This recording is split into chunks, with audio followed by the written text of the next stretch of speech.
dito. Anyway, alam ko na narinig ko naman ako.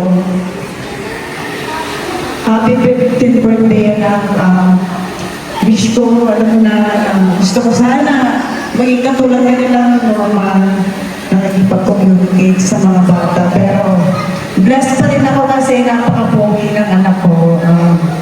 Good health, lagi kong wini-wish yan na laging malakas everyday. Nagpapasalamat ako sa mga taong nagmamahal kay George.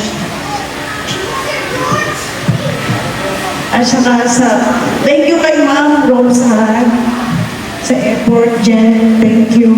Sa mga teachers na nandito sa nagmamahal sa anak ko, maraming salamat po. Ako po si Daddy.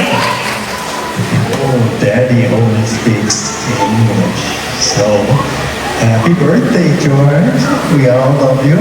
All you kids are so lucky to have such a beautiful school. And so many of you have called yourselves as good friends. So this is a really nice party. And we all wish you can all have good birthday parties for the rest of your life. So, Georgie, happy birthday to all the teachers. Thank you so much for all the effort that you put in putting this together. And let's do it again next year.